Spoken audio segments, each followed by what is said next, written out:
भगवान नंद नंदन यशोदा नंदन श्री गोविंद की असीम कृपा आज हम सबके जीवन में, और इस कृपा का प्रत्यक्ष परिणाम है कि आप और हम सबको भगवत शरणागति होने का यह अवसर मिल पा रहा है। जीवन में हम कहां शरणागत हो रहे हैं, ये बात महत्वपूर्ण है। देखो, जीवन में हाथ भी जुड़े ना तो सही व्यक्ति के सामने हाथ जुड़ना चाहिए। जीवन में सर भी झुके तो सही के सामने सर झुकना चाहिए। कभी हम अपने निज जीवन की स्वार्थ के लिए कभी कभी गलत व्यक्ति को भी हम अपना श्रेष्ठ बना लेते हैं, उनको स्वीकार कर लेते हैं। यही कभी ना कभी जीवन में शांति का कारण बनता है। इसलिए जीवन में हमारा सर भी झुके तो भगवान के सन्मुख को झुके, संत के सन्मुख को झुके, ग्रंथ के सन्मुख को झुके। निवेदन करो, भगवत कृपा का अनुभव किसको होता है? छोटी सी व्यवहार की बात मैं आप सबसे करूं, बेटा इसको सेट करना चाहिए। श्री राम राम राम फैला फैला।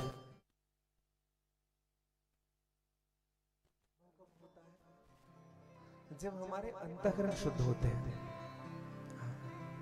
समझिएगा, जब तक मन में द्वेष रहेगा किसी के प्रति, मन में ईर्ष्या रहेगी किसी के प्रति, मन में स्पर्धा का भाव रहेगा, तब तक से मन शांत नहीं होगा।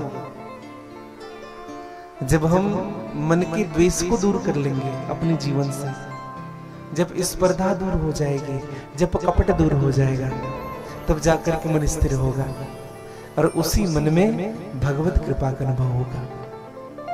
हाँ, निर्मल मन जन सो मोहि पावा।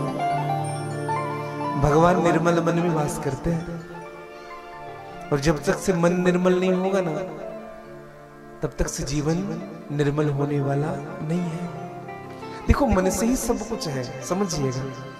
आप और हम सब यहाँ कथा में बैठे हैं, तन तो बढ़िया बैठा है, लेकिन जब तक से मन नहीं बैठेगा तब तक से जीवन का कल्याण संभव नहीं है। इसलिए जीवन में भगवत कृपा का अनुभव मन से होता है, तन से नहीं होता। तन को जल से धुलाना सरल है, मगर मन को निर्मल बनाना बड़ी बात है। भोग हित दौड़ जाना स्वाभाविक तो है, भोग तज पार जाना बड़ी बात है। कोशिशें कोई लाखों भले ही करे, किंतु सद्गुरु बिना बात बनती नहीं।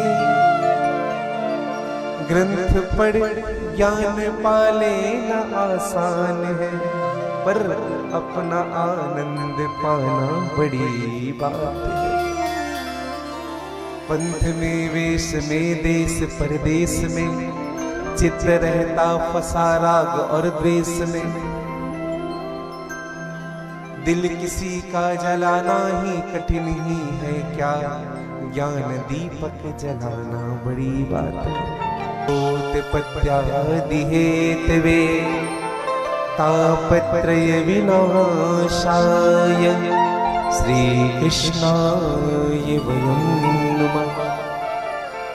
भगवान के तीन स्वरूप है, सत चित और आनंद, जो विश्व के उत्पत्ति स्थिति और विनाश के हेतु हैं, जो जीव के तीन प्रकार के ताप को दूर करते हैं, दैहिक दैविक और भौतिक।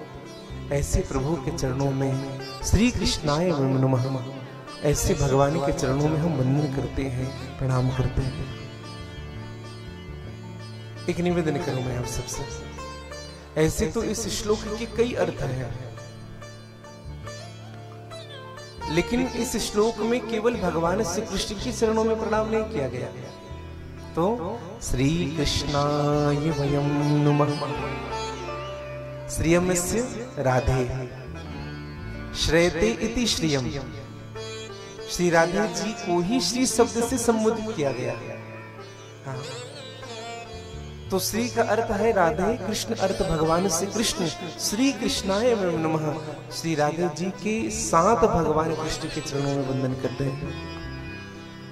अच्छा, भगवान क्या है? बोले सत्य, चित और आनंद है। समझिए, 3 स्वरूप है भगवान के। सत्य प्रकट स्वरूप है, चित्त मौन है और आनंद अप्रकट है। समझिएगा, सत्य क्या है? जिनको हम देख भी सकते हैं, स्पर्श भी कर सकते हैं। क्या है? जैसे हमने, जैसे माइक है, ये सत्य है, देख भी रहे हैं, छू भी रहे हैं। लेकिन इनके चित्त में क्या है? यहां से साउंड जा रहा है। आप उनके बात को अगर आप ध्यान नहीं दे रहे हो, कोई गलत व्यक्ति कह रहा है तो उस गलत बात को आप ध्यान नहीं दे रहे हो, आप अपने नाम जप में लगे हुए हो, भगवत चिंतन में लगे हुए हो, तो समझिएगा संसार के कोई भी व्यक्ति आपको दुखी नहीं कर सकता। समझिएगा। और हम दुख इसलिए होते हैं कि कोई कुछ कह रहा है, ऐसा लगता है कि हमारे बारे में कह रहा है। कई लोगों को देखिएगा इस बात का प्रभाव नहीं होना चाहिए। तो तीनों ताप समाप्त होता है, दैहिक, दैविक और भौतिक ताप। हाँ, ये भागवत जी की प्रभुता है और भगवान का स्वरूप है सच्चिदानंद। कहा गया श्री कृष्णाय वयं नमः। भगवान श्री कृष्णाय अर्थात श्री राधा जी के साथ भगवान के चरणों में वंदन किया। अच्छा, सत्य क्या है? हम विचार करें। भागवत जी के प्रारंभ में भी सत्य का वंदना हुआ, सत्य का प्रणाम किया गया। भागवत जी के प्रारंभ में श्री दुर्गा जी के वंदन नहीं किया गया, भगवान कृष्ण के चरणों में प्रणाम नहीं किया गया। श्री गणेश जी, इन देवी देवताओं के चरणों में नहीं, बोले सत्य के चरणों में वंदन किया गया। प्रारंभ भी सत्यम परम धीमहि से और विश्राम भी किया गया सत्यम परम धीमहि से। तो सत्य क्या है? बोले भागवत क्या है? बोले सत्य ग्रंथ है। समझिएगा, भागवत क्या है? बोले सत्य है। और सत्य क्या है? बोले भगवान ही सत्य है। राम सत्य संकल्प प्रभु। भगवान क्या है? बोले सत्य है। सत्यम शिवम सुंदरम। शिव भी सत्य है, राम भी सत्य है, अर्थात परमात्मा सत्य है। और यह जो श्रीमद् भागवत की कथा है, ये सत्य की ही चर्चा है। हाँ, श्रीमद् भागवत की कथा, इसलिए सत्य की चर्चा हम सबको श्रवण करनी चाहिए। हाँ, ऐसे तो भगवान के दर्शन के प्रकार बताए गए हैं भागवत में। 3 प्रकार के दर्शन होते हैं। एक होता है साधारण दर्शन, दूसरा होता है मध्यम दर्शन, तीसरा होता है उत्तम दर्शन। साधारण दर्शन किसे कहते हैं? स्वप्न में भगवान की झांकी देख लेना। स्वप्न में भगवान दिखने लग जाए, मान लो ये आपके जीवन का साधारण दर्शन है। दूसरा मध्यम दर्शन किसे कहते हैं? जैसे आप सब यहाँ बैठे हैं, हमारे ठाकुर के दर्शन कर रहे हैं, या किसी मंदिर में जाकर के आप ठाकुर जी के दर्शन कर पा रहे हैं, ये आपके जीवन का है मध्यम दर्शन। और उत्तम दर्शन किसे कहते हैं? सब में भगवान को देखना। सिया राम में सब जग जानी, करहु प्रणाम जोरी जग पानी। यह है उत्तम दर्शन। सब में भगवान का स्वरूप देख करके सबको भगवत स्वरूप मानना। आपको उदाहरण दो, आपने नामदेव जी की कथा सुनी होगी। नामदेव जी महाराष्ट्र के प्रसिद्ध संत हुए। एक बार नामदेव जी जंगल में रोटी बना रहे थे, तो जब रोटी बन रहा था तो एक रोटी जैसे बना करके उनको निकाला गया, जैसे बाहर रखा गया, एक कुत्ता दौड़ करके आया और उस रोटी को अपने मुख में दबा करके भागने लगा, खाने लगा। नामदेव जी ने देखा यह कुत्ता जो रोटी ले जा रहा है, इस रोटी में घी नहीं लगा है। अब नामदेव जी उस कुत्ते के पीछे भाग रहे हैं घी का कटोरा लेकर के। नामदेव ने बनाई रोटी, कुत्ते ने उठाई, नामदेव घी का कटोरा लेकर के पीछे दौड़ पड़े। अरे सूखे तो मत खाओ, घी का कटोरा भी साथ लेते जाओ। प्रभु क्या शक्ल बनाई है स्वान की, मुझे ओढ़नी उड़ा दी इंसान की। हम उस परंपरा के निर्वाहक हैं जो सब में भगवान को देखते हैं। और समझिएगा, जिस दिन आपके मन में भाव उपज गया कि सब में भगवान है, उसी दिन आपके जीवन का मूल कल्याण होगा, उसी दिन आपके जीवन का उत्तम दर्शन होगा। हाँ, इसलिए जीवन में जब जब भाव जगे उत्तम दर्शन हो। इसलिए तो सिया राम में सब जग जानी कहा गया है। सब जग जानी, केवल मनुष्य की बात नहीं कही गई, सब जग में है।